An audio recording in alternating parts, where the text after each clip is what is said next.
अस्सलाम वालेकुम dear student, welcome to I F chemist. This is Imran और आज की वीडियो के अंदर हम पास्ट पेपर के एमसीक्यूज को डिस्कस करने वाले हैं फ्रॉम बायोलॉजी सेक्शन। इसके अलावा जो एमसीक्यूज हैं केमिस्ट्री के बहुत सारे वो मैं अपलोड कर चुका हूं। अगर आपने वो देखने हैं तो इस चैनल की प्लेलिस्ट में जाएं, आपको डिफरेंट प्लेलिस्ट मिलेंगे। MDCAT 2022, MDCAT 2023, KIPS academy KIPS practice test और इसी तरह स्टार एकेडमी प्रैक्टिस टेस्ट और फिर नियर पीयर के एमसीक्यूज जो हैं वो आपको मिलेंगे। आप जो है तो सर्च करें।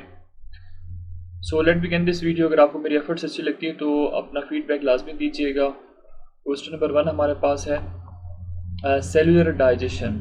ठीक है, लेट इंक्रीज साइज ताकि हमें नज़र से है। Cellular digestion is associated with which organelle. अब कहता है कि जब सेल डाइजेस्ट करता है तो इसके लिए कौन सी ऐसी ऑर्गेनेलीज हैं। आप लोगों ने सेल्स के अबाउट पढ़ा हुआ है। सेल्स के अंदर बहुत सारी ऑर्गेनेलीज होती है। इसमें माइटोकॉन्ड्रिया है, गोल्जी बॉडीज है जिसको गोल्जी कॉम्प्लेक्स कहते हैं, प्लास्टिड है, फिर लाइसोसोम्स है। तो अब सेल की डाइजेशन में जो ऑर्गेनली हेल्प करती है ना, दैट इज द लाइसोसोम। वो हमारे पास कौन सी होती है? That is the option number D, lysosome. अब लाइसोसोम क्या है? That is sac like organelle. ठीक है, जिस तरह एक सैक होता है, ठीक है, सैक की तरह ही होता है बिल्कुल। और इसके अंदर होते क्या है कि इट कंटेन डाइजेस्टिव एंजाइम। इसके अंदर क्या होते हैं? इट हैव डाइजेस्टिव एंजाइम्स जो कि हेल्प करते हैं किस चीज़ में? डाइजेशन के अंदर। अब माइटोकॉन्ड्रिया की अगर आप बात करते हो, इसमें हमारे पास एनारोबिक रिस्पिरेशन होती है। ठीक है, इट हैव एनारोबिक रिस्पिरेशन। इसी तरह गोल्जी बॉडीज जो हैं that are involve in packing. ठीक है, पैकिंग करते हैं, प्रोसेसिंग करते हैं, मॉडिफिकेशन और ट्रांसपोर्ट ऑफ मटेरियल। ठीक है, एक जगह से दूसरी जगह चीज़ों को लेकर जाने का काम किसका होता है? गोल्जी बॉडीज का होता है। उसके बाद प्लास्टिड है। प्लास्टिड जो है those are present in plant. ठीक है, ये हमारे पास क्या है? प्लांट सेल के ऑर्गेनेलीज हैं और इसका जो बेसिक पर्पस है ये सिंथेसाइज करते हैं शुगर को। ठीक है, जो कार्बोहाइड्रेट्स हैं, शुगर्स, इनको सिंथेसाइज करता है, पोलिनेशन में हेल्प करता है और उसके साथ साथ जितनी भी ऑर्गेनिक मटेरियल्स हैं उनको स्टोर करने की कैपेसिटी प्लास्टिड्स की होती है। सो यहाँ पे जो सेलुलर डाइजेशन की बात कर रहा है तो वो हमारे पास कौन से ऑर्गेनेली होगा? That would be lysosomes. Hence option number D is the right one. Question number 2 हमारे पास है कि which of the following cell have no mitochondria. अब इसमें से बताएं कि ऐसा कौन सा सेल है जिसके अंदर माइटोकॉन्ड्रिया नहीं है। तो सेल की अगर आप बात करते हो तो वायरसेस जो है इसको आप सेल ही कंसिडर नहीं करते। सो ऑप्शन नंबर ए तो हमारे पास हो नहीं सकता। ऑप्शन नंबर बी हमारे पास है RBCs means red blood cell. So ये हमारे पास राइट ऑप्शन है कि इसके अंदर कोई भी माइटोकॉन्ड्रिया जो है वो नहीं पाया जाता। और उसके बाद रह गए नर्व सेल्स और फिर हमारे पास रह गए muscle cells, option number C और ऑप्शन नंबर डी। तो नर्व सेल या मसल सेल को जो एनर्जी रिक्वायर्ड होती है अपनी एक्टिविटीज के लिए वो कौन प्रोवाइड करता है? That is provided by the mitochondria. So option number B ऐसा है जो करेक्ट ऑप्शन है जिसके अंदर कोई भी माइटोकॉन्ड्रिया एग्जिस्ट नहीं करता। नंबर 3 हमारे पास है फैट स्टोरिंग ग्रेन्यूल्स आर। अब फैट कौन से ग्रेन्यूल्स के अंदर स्टोर हो सकते हैं? पहले आपके पास ऑप्शन नंबर ए के अंदर एलियोप्लास्ट है। तो एलियोप्लास्ट जो है these are fat storing amyloplast. ठीक है, सो ऑप्शन नंबर ए जो है that is the right option. और उसके बाद एमाइलोप्लास्ट है ऑप्शन नंबर बी। तो अगर हम एमाइलोप्लास्ट की बात करते हैं, दीज आर स्टार्च स्टोरिंग। ठीक है, ये क्या स्टोर करते हैं? ये स्टार्च जो है अपने अंदर स्टोर करते हैं। और प्रोटीन्स जो हैं ऑब्वियसली प्रोटीन से निकला हुआ है, तो ये प्रोटीन स्टोरेज की जो एबिलिटीज होती हैं वो किसकी होती है? प्रोटीन्स की। सो यहाँ पे जो हमारे पास ऑप्शन बनेगा that is option number A. Next हमारे पास क्वेश्चन नंबर 4 है कि नेम सेल्फ रेप्लिकेटिंग ऑर्गेनेली। अब इसमें से अगेन आपको बहुत सारी सेल की ऑर्गेनेलीज गिवन है। अब आपसे पूछ रहे हैं कि सेल्फ रेप्लिकेटिंग कौन सी वाली है, मतलब जिसके अंदर रेप्लिकेशन जो है, डिवीजन जो है वो हो सकती है। सो याद रखें कि माइटोकॉन्ड्रिया हो गया और जो क्लोरोप्लास्ट हो गया। माइटोकॉन्ड्रिया और क्लोरोप्लास्ट जो कि ग्रीन पिगमेंट है प्लांट्स के अंदर, इनके अबाउट याद रखें कि these are self replicating organelle, क्योंकि इन दोनों के अंदर अपना क्या होता है? They both have their own deoxyribonucleic acid that is the DNA. दोनों के अंदर अपना डीएनए होता है और उसकी वजह से क्या कर सकते हैं कि कुछ जो प्रोटीन्स हैं उनकी सिंथेसिस भी ये कर सकते हैं। इसलिए हम इसको कह सकते हैं, बल्कि कह नहीं सकते, कहते हैं कि these are the self replicating organelles. So next हमारे पास क्वेश्चन नंबर 5 है how do membranes function as a locus of biochemical reaction. अब मेम्ब्रेन्स की बात कर रहा है कि मेम्ब्रेन कैसे फंक्शन करता है। सो यहाँ पे हमारे पास वेरियस ऑप्शन गिवन है। Membrane lipids catalyze important cellular reaction, या membrane increases the activation energy for catalysis, membrane hold enzymes for sequential reaction nearby, and then option number D, membrane separate the reaction from the products of enzyme reaction. So यहाँ पे जो हमारे पास right option बनेगा that is option number C, क्योंकि इनकी property होती है कि membrane hold enzyme for sequential reaction near by. ठीक है, सो हमारे पास राइट जो ऑप्शन है कि डिफरेंट एंजाइम जो है that are attached with the membranes. आपको पता है ना कि एंजाइम क्या है। एंजाइम हमारे पास वो बायोलॉजिकल कैटलिस्ट है, बायोलॉजिकल कैटलिस्ट है जो कि बायोकेमिकल रिएक्शन को क्या कर देता है, स्पीड अप कर देता है। सो यहाँ पे जो राइट ऑप्शन बनेगा that is option number C. Question number 6 पे हमसे क्या पूछ रहे हैं कि these are the most abundant component of a cell membrane. अब सेल मेम्ब्रेन के अंदर सबसे ज़्यादा पाया जाने वाला कंपोनेंट कौन सा है? लिपिड्स, प्रोटीन्स, कार्बोहाइड्रेट्स या फिर ग्लाइकोलिपिड्स। तो अब यहाँ पे जो हमारे पास राइट ऑप्शन बनेगा that is option number C. Proteins जो है इसकी कॉन्सेंट्रेशन जो होती है मतलब ये जो है ज़्यादा अमाउंट में पाया जाता है within the cell membrane. Protein जो है दैट इज़ अबाउट 60 to 80%। ठीक है, और इसी तरह अगर हम कार्बोहाइड्रेट्स की बात करते हैं तो ये हमारे पास बहुत ही स्मॉल अमाउंट में होता है। मतलब हम इसको कह सकते हैं कि ट्रेस अमाउंट, ट्रेस मीन्स कि बहुत ही स्मॉल अमाउंट के अंदर पाया जाता है। इसी तरह अगर हम लिपिड्स की बात करते हैं सो लिपिड्स जो है that constitute of 20 to 40%। So option number C is the right option. Question number 7 हमारे पास है कि variety among amino acid is produced due to dash. अब अमाइनो एसिड्स क्या है? Amino acids are the building blocks of proteins. These are the building blocks of protein. आपको मैंने biochemistry के एमसीक्यूज कराए थे, क्या कहते हैं इसको, मैक्रोमोलिक्यूल्स जिसको आप कहते हो, आप सेकेंड ईयर की केमिस्ट्री में आप लोग पढ़ते हो ना, तो वहाँ पे आपको मैंने कराए थे। वहाँ पे आपको मैंने डिटेल में अमाइनो एसिड्स जितने भी हैं 20 जो अमाइनो एसिड्स हैं उनके अबाउट हम लोगों ने बात की थी, उनके स्ट्रक्चर्स के अबाउट हम लोगों ने बात की थी।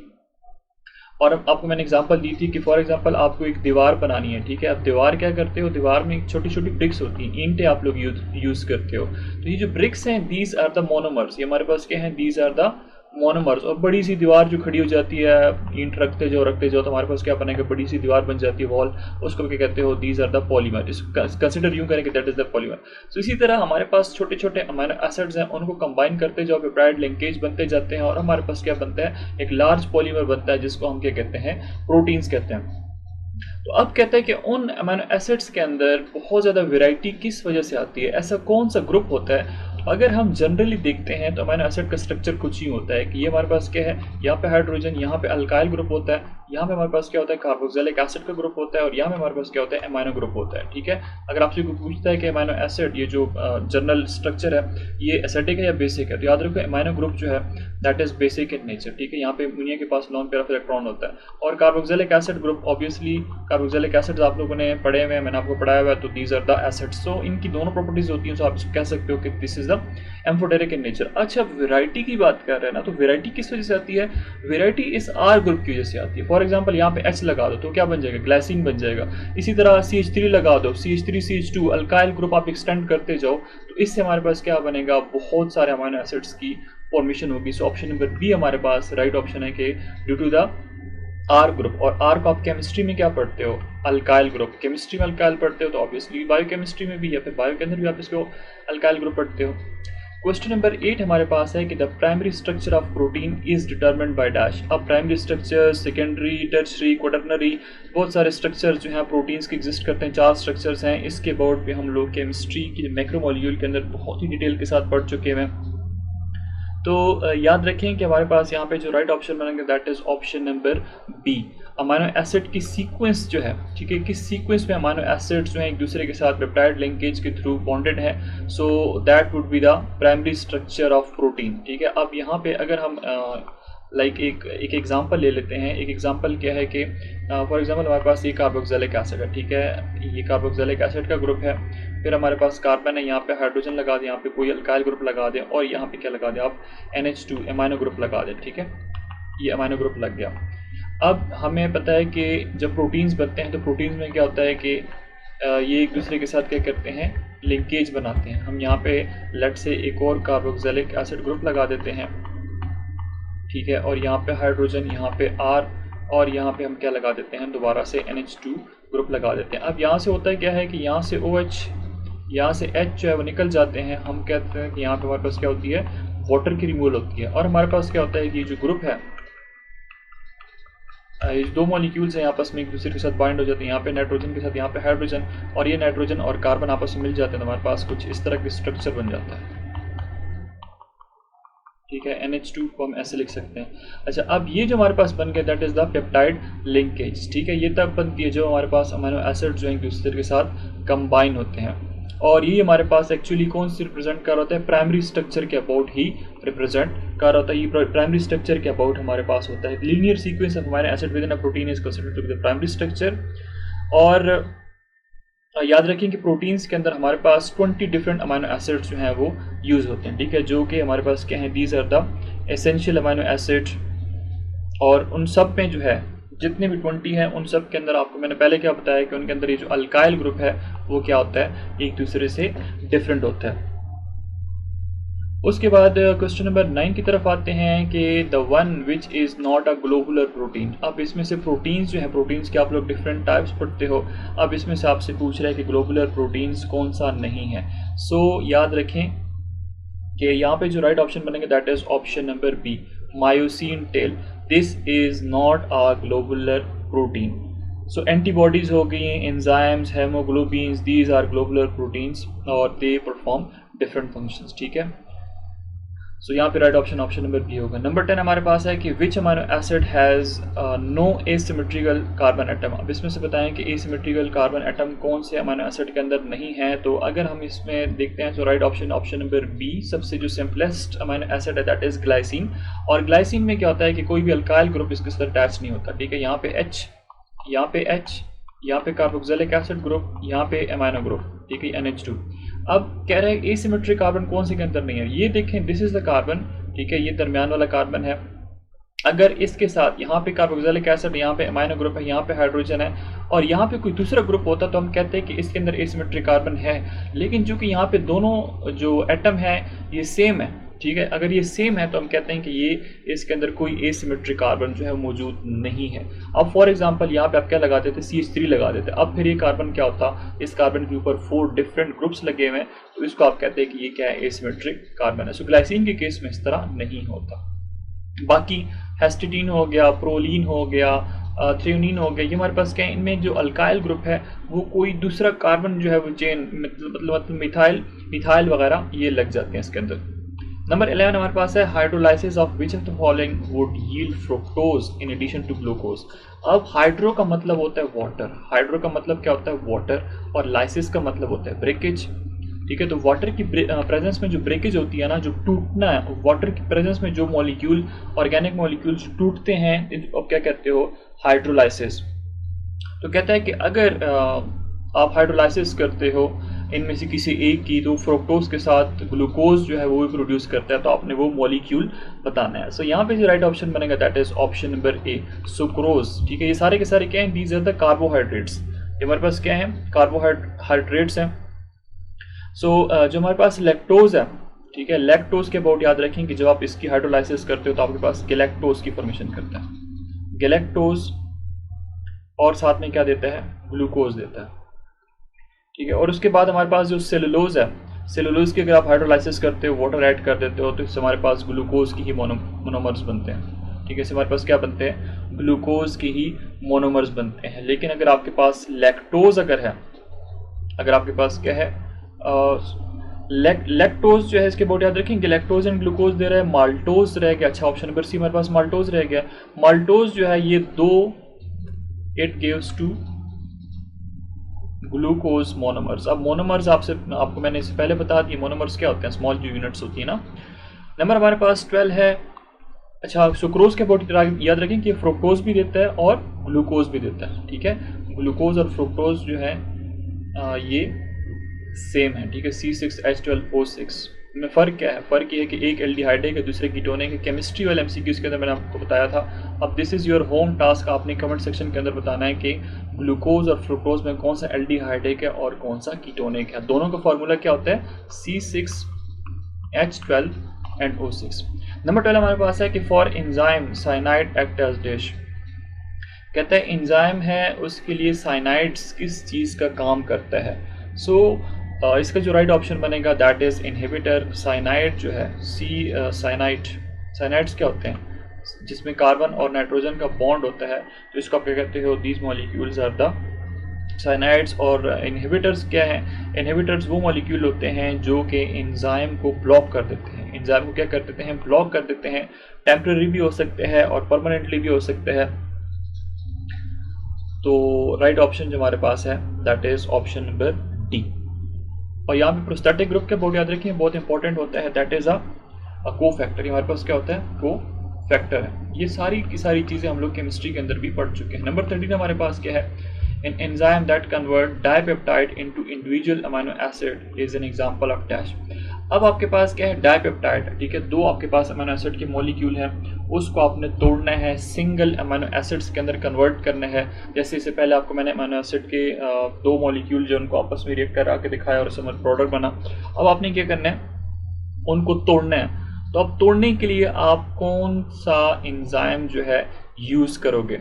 सो यहाँ पे याद रखें कि राइट ऑप्शन हमारे पास ऑप्शन बनेगा that is option number B, oxidoreductase. Oxidoreductase का फंक्शन क्या होता है कि it transfer the electrons from one molecule to another. ठीक है, हमारे पास क्या करता है कि इलेक्ट्रॉन्स जो है उसको ट्रांसफ़र करता है एक मॉलिक्यूल से दूसरे मॉलिक्यूल के अंदर। और हमारे पास ये क्या कार्य होता है, क्या कहते हैं, डाइपेप्टाइड, सॉरी डी नहीं, डाइपेप्टाइड जो है उसको तोड़ के उससे अमीनो एसिड्स जो है वो बना रहा होता है। ऑक्सीडोरेडक्टेज का फंक्शन क्या होता है कि ऑक्सीडेशन और रिडक्शन करता है। ऑक्सीडेशन में क्या होता है, ऑक्सीडेशन जैसे हम लोग केमिस्ट्री में पढ़ते हैं, ऑक्सीडेशन में क्या होता है, लॉस ऑफ इलेक्ट्रॉन्स होते हैं।